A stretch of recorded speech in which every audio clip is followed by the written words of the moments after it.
অচেনা ডুয়ার্সের খোঁজে। শুধু চেনা ট্যুরিস্ট স্পট নয়, তার বাইরেও রয়েছে পাহাড়ের কোলে সবুজে ঘেরা এক অচেনা ডুয়ার্স। শান্ত পাহাড়ি গ্রাম চা বাগানের শোভা মুগ্ধ করে। ঘুরে এসে লিখছেন সৌমেন জানা। কয়েকদিন ধরে মন চাইছিল বাঁধা ধরা দৈনন্দিন ব্যস্ত জীবনের শিকল ভেঙে ছুটে পালাতে, তবে বেরোনোর আগাম কোনো পরিকল্পনা ছিল না। তাই আগে থেকে ট্রেনের টিকিট, হোটেল বুক করার কোনো প্রশ্নই নেই। অথচ বাড়িতে আর মন টেকে না। হঠাৎ মনে পড়ল ডুয়ার্সে থাকা আমার এক বন্ধুর কথা। মনে ভেসে উঠল পাহাড় ও জঙ্গল দেখার আকাঙ্ক্ষা। যেমন ভাবা তেমন কাজ। বন্ধুকে ফোন করে ব্যাগ গুছিয়ে পরদিনই তৎকালে টিকিট কেটে তিস্তা তোরসা এক্সপ্রেসে চেপে বসলাম। গন্তব্য আলিপুরদুয়ার, সেখান থেকে যেতে হবে তপসিঘাটা। সকালবেলা ট্রেন থেকে নেমে বাসে করে রওনা দিলাম বন্ধুর বাড়ির উদ্দেশ্যে। বাস থেকে নামতেই বন্ধু সাদরে নিয়ে গেলেন ওর বাড়িতে। দুপুরে খাওয়া দাওয়ার পর ক্যামেরা কাঁধে ফেলে দুজনে মিলে বেরিয়ে পড়লাম একটু সতেজ বাতাসের খোঁজে। বাইক চলতে থাকলো পাটকাপাড়া চা বাগানের মধ্যে দিয়ে। চারপাশে শুধু সবুজের সমারোহ। নীল আকাশের নিচে যেন সবুজ গালিচা পাতা আছে। এখানে কোনো যান্ত্রিক দূষণ নেই, কোনো শহুরে কোলাহল নেই। নিস্তব্ধ চা বাগানের শ্যামলিমায় মন ভরে গেল। ডুয়ার্স বলতে সবাই বোঝে জলদাপাড়া, গরুমারা, লাটাগুড়ি, কিন্তু তার বাইরেও অন্য রকমের ডুয়ার্স আছে। প্রকৃতি একেবারে উজাড় করে সাজিয়েছে এই কুমারী ডুয়ার্সকে। অন্য রূপে, অন্যভাবে এই অল্প চেনা ডুয়ার্স আমার চোখে ধরা দিল। পরের দিন সকাল হতেই দুজনে বেরোলাম এক নতুন জায়গার উদ্দেশ্যে। ছোট্ট ছোট্ট লোকালয়গুলি ছেড়ে আমাদের বাইক ক্রমশ জঙ্গল ঘেরা পথ দিয়ে ছুটতে লাগলো। চারিদিকে নানা ধরনের গাছ যেন অবাক দৃষ্টিতে আমাদের দিকে তাকিয়ে আছে। মৃদুমন্দ বাতাসে একে অপরের গায়ে লুটিয়ে পড়ছে। বন্ধুর কাছে শুনলাম এই রাস্তায় যখন তখন হাতি বেরিয়ে আসে জঙ্গল থেকে। বিশেষ করে ধান পাকার সময় হলে চাষিদের দুশ্চিন্তার সীমা থাকে না। কাঁঠাল, পাকা ধান হাতির খুব প্রিয়। তাছাড়া জঙ্গলেও প্রাণীদের খাদ্যের যথেষ্ট অভাব, তাই এক প্রকার বাধ্য হয়েই হাতিরা লোকালয়ে হামেশাই হানা দেয়। হাতির দলের হামলা আটকাতে সরকারের তরফ থেকে প্রত্যেক বাড়িতে পটকা দেওয়া হয়। এই পটকা ফাটিয়ে মশাল জেলে হাতি তাড়ান স্থানীয় মানুষ। ওরা হাতিদের দামাল রূপকে ভয় পেলেও বিপদে বন্ধুর মতো ওদের পাশে থাকেন। এখানের অধিবাসীরা চেষ্টা করেন হাতিদের সঙ্গে শান্তিপূর্ণ সহাবস্থান করতে, যদিও চোরা শিকারীরা হাতির দাঁতের লোভে বেআইনিভাবে হাতি শিকার করে। পয়সার লোভে বলি হয় এই নিরীহ প্রাণীগুলি।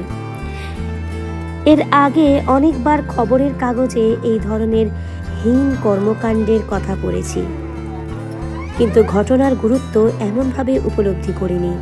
আমি যখন গেছি তখন অবশ্য ধান কাটা শেষ, তাই চাষিদের খেতে হাতির উপদ্রব কম।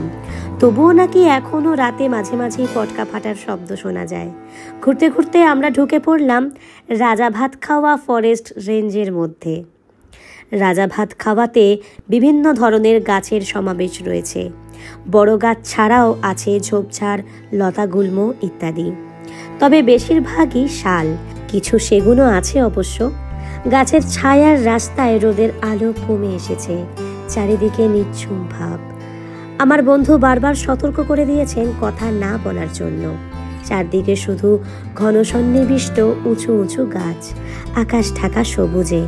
আমাকে নিয়ে বন্ধু পৌঁছলো রাজা ভাত খাওয়া বস্তিতে। এই জায়গার নাম বহুল প্রচারিত হলেও এর ভিতরে কেউ খুব একটা আসেন না। এখানকার স্থানীয় অধিবাসীদের রাভা বলা হয়।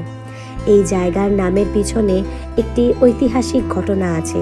1765 সালে ভুটানের সেনাপতি পেনসুতোমা কোচবিহারের রাজা ধৈর্যেন্দ্র নারায়ণকে বন্দী করে কিছু এলাকা দখল করে নেন। সেই সময় কোচবিহার রাজপুরুষরা ব্রিটিশদের সাহায্য নেন। রংপুরের কালেক্টর ভুটান রাজাকে এই মর্মে চিঠি দেন যে রাজা ধৈর্যেন্দ্র নারায়ণকে মুক্ত না করলে তারা ভুটান আক্রমণ করবেন।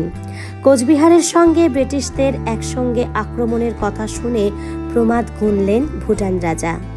বিপদ বুঝে সন্ধির প্রস্তাব দিলেন। সন্ধির শর্ত অনুসারে 1774 সালে ভুটান রাজা কোচবিহারের রাজা ধৈর্যেন্দ্র নারায়ণকে জায়গা ছেড়ে দেন। স্বদেশে ফিরে আসার পথে কোচবিহারের রাজপুরুষেরা রাজাকে এই স্থানে অভ্যর্থনা জানান। কথিত তখন এই জঙ্গলে বসে ভাত খেয়েছিলেন কোচবিহারের রাজা। সেই থেকে এই জঙ্গলের নাম হয় রাজা ভাত খাওয়া। রাভাদের বস্তিতে যখন ঢুকলাম মনে হলো যেন কয়েক শতক পিছিয়ে গেছি। পাহাড়ি এলাকার মতো কাঠের গুঁড়ির উপর তৈরি বস্তির ঘরগুলি। একতলা ফাঁকা, মাটি থেকে কিছুটা উঁচুতে, কাঠের গুঁড়ির উপর বানানো দোতলা বাড়ি। একতলা থেকে কাঠের ঘোরানো সিঁড়ি উঠে গেছে উপরে। কোথাও টিনের চাল তো কোথাও খড়ের। এখানে পাকা বাড়ি নেই। বস্তির মাঝে মাথা তুলে দাঁড়িয়ে আছে একটি চার্চ। স্থানীয় অধিবাসীদের কাছে শুনলাম এই এলাকায় শিশুদের পড়াশোনা করার একটা স্কুল আছে, সেটাও ওই চার্চ। হেঁটে হেঁটে গ্রামের চারপাশটা ঘুরে দেখতে লাগলাম। গ্রামের পাশ দিয়ে একটি নদী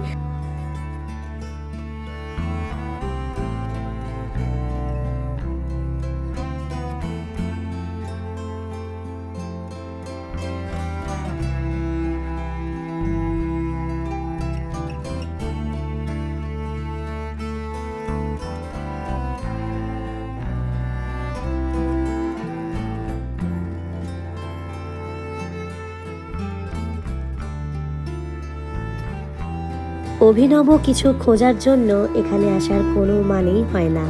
জঙ্গলের চরিত্র তো সব জায়গায় একই রকম। আর ওদের কাছে এই ধুলোমাখা রাস্তা, বন্য নদী, এই জঙ্গল খাস লাগার কথাও নয়। আমাদের চোখে ঘোর লাগছে যা দেখে ওদের চোখ নিত্য দেখে দেখে অভ্যস্ত হয়ে গেছে। ঠিক এই সময় হঠাৎই হাতির ডাকে চমকে উঠলাম। সুন্দরের পাশেই যে ভয়ঙ্করের বাস। শুনলাম নদীর ওপারের জঙ্গল থেকে যে কোনো মুহূর্তে বেরিয়ে আসতে পারে হাতি। তাড়াতাড়ি পা চালালাম দুজনে। বিকেল পড়ে এসেছে। পাতার ফাঁক দিয়ে সূর্যের রক্তিম আভা জঙ্গলের মাটি ছুঁয়েছে। এবার ফেরার পালা। পাতা ঝরা জঙ্গলের মাঝ দিয়ে বাইক আবার ছুটতে শুরু করলো। সূর্য অস্ত যেতেই ঘন জঙ্গলটা গাঢ় অন্ধকারে ছেয়ে গেল। সেই অন্ধকারের বুকে জ্বলে উঠল অসংখ্য জোনাকি। রাত বাড়ার সঙ্গে সঙ্গে জঙ্গল আরো রহস্যময়ী হয়ে উঠতে লাগলো। বাইকের যান্ত্রিক আওয়াজ জঙ্গলের নৈঃশব্দকে ভেঙে খান খান করে দিচ্ছে। এমন সময় এক নাম না জানা পাখি সুর করে গেয়ে উঠল দূরে কোথাও। সেই সুর প্রতিধ্বনিত হতে থাকলো গাছেদের দেওয়ালে। এই অপার্থিব অনুভূতি লিখে প্রকাশ করার ক্ষমতা আমার নেই।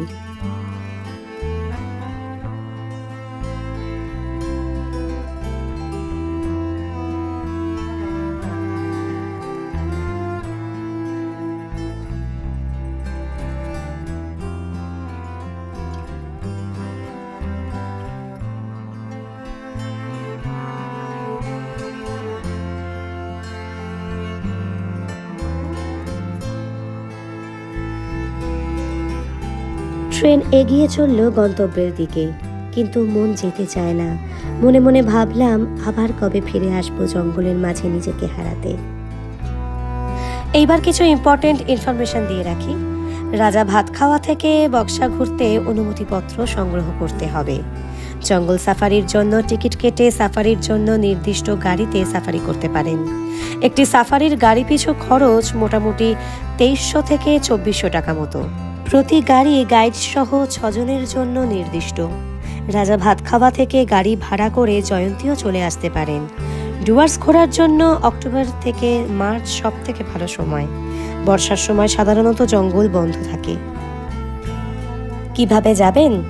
শিয়ালদা স্টেশন থেকে ট্রেনে নিউ আলিপুরদুয়ার বা আলিপুরদুয়ার জংশন পৌঁছন। সেখান থেকে গাড়ি ভাড়া নিয়ে অথবা অটোতে রাজা ভাত খাওয়া যেতে পারেন। এবার বলি কোথায় থাকবেন। Hotel Dooars mountain. ডাবল বেডের ভাড়া 2744 টাকা থেকে শুরু। Buxa valley resort. ডাবল বেডের ভাড়া 1238 টাকা থেকে শুরু। আরেকটি হলো সান সিটি রিসর্ট লাটাকুড়ি। ডাবল বেডের ভাড়া 1900 টাকা থেকে শুরু। প্রত্যেকটা হোটেলের কন্ট্যাক্ট নাম্বার স্ক্রিন এবং ডেসক্রিপশনে থাকবে। তবে হোটেলের ভাড়া পরিবর্তন সাপেক্ষ, সরাসরি যোগাযোগ করাই বাঞ্ছনীয়। Life on the road. আজকের ভিডিওটা এখানেই শেষ করলাম। পরবর্তী ভিডিওর নোটিফিকেশন পেতে আমার চ্যানেল ট্যুরিজম ডায়েরি অবশ্যই সাবস্ক্রাইব করে বেল আইকনটি প্রেস করে রাখুন। আর ভিডিওটি ভালো লেগে থাকলে একটা লাইক দিয়ে শেয়ার করতে ভুলবেন না। ততক্ষণের জন্য টাটা।